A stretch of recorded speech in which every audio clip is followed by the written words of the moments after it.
never gets old to watch a pot come into being. That's just an innate human thing. You know, kids playing with mud or... Anytime you create something, whether you're knitting or sewing or cooking, you know, there's always satisfaction in creating something that wasn't there before you started. Maybe because it's transformational.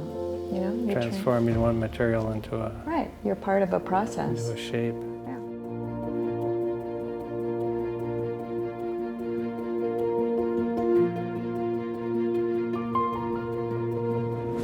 Deneen pottery is the finest hand-thrown stoneware available in the U.S., maybe in the world.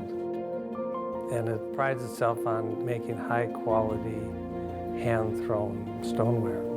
This is the first wheel that I learned to throw on. It was a lot easier when I was 18. Tick wheel. She was in the same drawing class I was in. I didn't know that he was making pots at that time because it was a beginning drawing class. When I went downstairs and saw the pottery that was being made, and that his pottery in particular was amazing. And I thought, this guy has a skill that's unbelievable. In the summer of my sophomore year, I went to a summer workshop taught by Marguerite Wildenhain. She was world-renowned potter. That summer, when I finished one of the last projects that we did, she told me I could be a potter. And when she gave me that blessing, I just said, well, that's what I'm going to do, because she's the best that I know of, and if she says I can do it, then I'm going to do it. Remember I told the story of Marguerite said I could be a potter? This is the pot that I made. I'd only been making pots for about 6 months. So I thought I should go work for somebody else that already has a pottery set up, and that didn't happen. So then I thought, well, we'll just start a pottery business up and do that for a while and get some experience. Well, it didn't have much of a business plan. We didn't really know where we were going. Having to support a family off of it kind of pushed us to expand and to keep it going to support the family, because I didn't want to do anything else. So we just did what we could to keep finding new markets to sell what we were making. Well, a family business of a mom and dad that were artists that were making pottery, I'd have to say it was slightly embarrassing. Ghost came out sort of when careers were being discussed, and I was like, wait, is that what your parents do? So they get all like that? I'm like, no, but oh gosh. I knew from a very early age that going into the family business was something that I did not want to do for very, couple easy reasons. I saw how fragile it was, I saw how challenging it was, and I also saw how hard my parents worked, and I wanted to work hard, but I wanted to make sure that I was able to prosper, and I didn't see them having that opportunity with what they were doing. As the business grew in the 70s and 80s, we were searching for the right mix to make the business profitable, and we were always undercapitalized, and we were always making stuff that we hoped we could sell in the future. And we ended up with a customer that didn't pay us a large sum of money, which forced us into insolvency, which was the low point of the business. Oh, yeah, 12, 13, going into junior high, thinking about going clothes shopping because school's gonna start, and then having a sit down at the kitchen table. So we don't have a business and we don't have any money. It was like, wow, that's not a reality I can identify with, so a little bit of shock involved. One of the hardest things about losing the business was having to let all of our employees lose their jobs and their place of work and the identity that they had with that. And that was really difficult to see that happen. So we wanted to make sure if we were going to start again that we would do it in such a way that wouldn't happen. And I felt that I could always make a living supporting my family just as a potter by myself and working with Mary and what she could make. So we took a chance, and when a piece of equipment came up for sale that the pottery business that I was working for wanted to buy, we bought it for ourselves and started over in 1992. Well, I think we became less idealistic in the idea of we're going to train potters and have this apprenticeship program, and we're going to make fine dinnerware, and it's going to be marketed nationally, into something, how can we keep making pottery but make it profitably so that we can make a living and continue to support our employees. It gave us a chance to get rid of everything that we were doing wrong and refocus on the things that were right, and to make the business a lot smaller and more focused on making our mugs with the emblems, the glaze engraved medallions.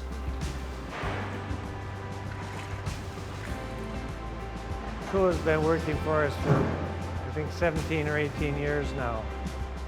How long have you been working here? 18 years? 20 years. Oh, we can't be that old, are we really? I get great satisfaction in knowing that we're providing good, safe jobs for people and seeing people come in to work every day and enjoy what they're doing. It's the product and the process of who's making it. Eventually I found myself realizing that as much as I thought that I wanted to go discover who I wanted to be or what I wanted to do, that wasn't it.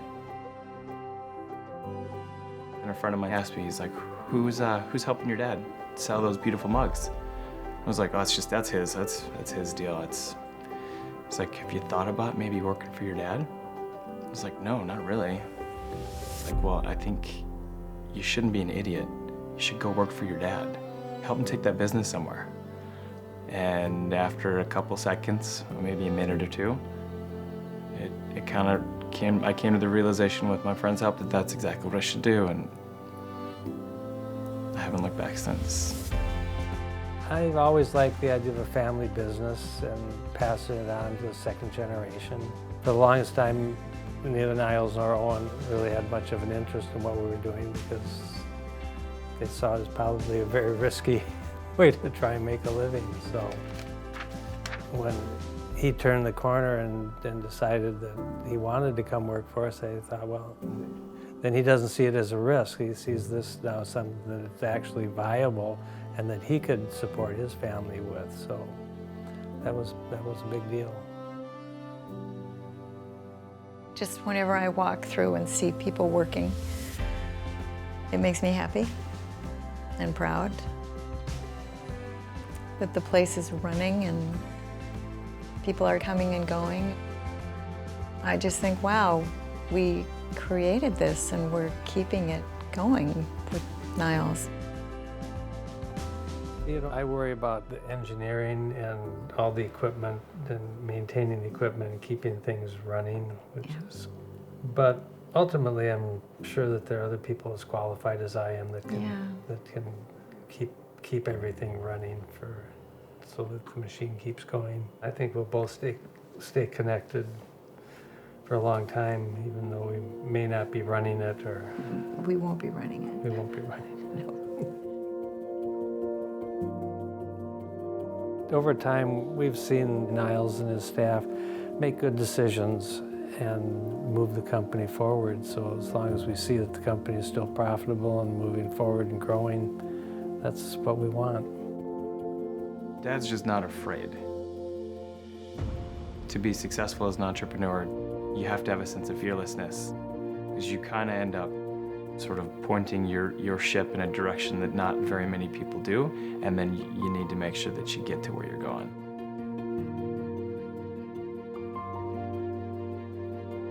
I think that there's great challenges multi-generational businesses face in the sacrifice that it takes through survival and then through the first stages of growth. There is nothing quite like that.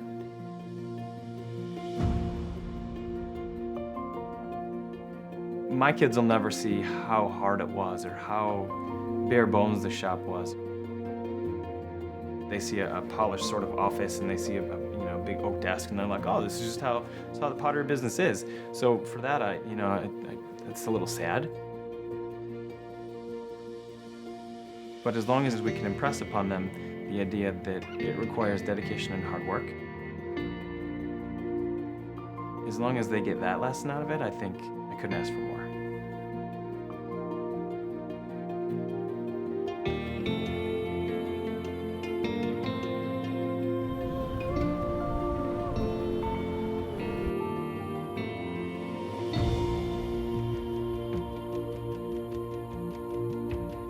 Eloise and I were out cross-country skiing the other day.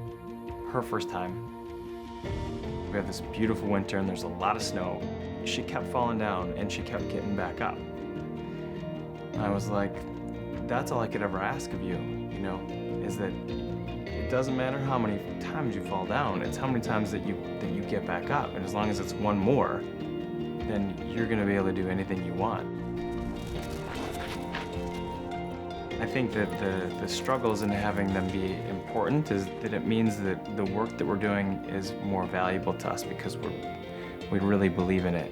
And we've had to forego a lot and we've had to put a lot in to be able to continue to do what we're doing. Oh, it's over there. I think it's the commitment level that you have when you have to fight that is important.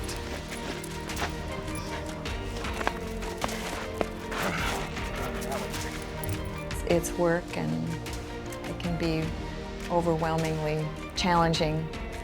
And then all of a sudden you just hit a sweet moment where you go like, wow. So it balances itself out. I think it kind of takes you in a current. And you're riding it, and after this long you realize you're riding it. It's asking of you and it's giving to you at the same time. And if you hang on, it'll be just as amazingly surprising, sweet as it is challenging.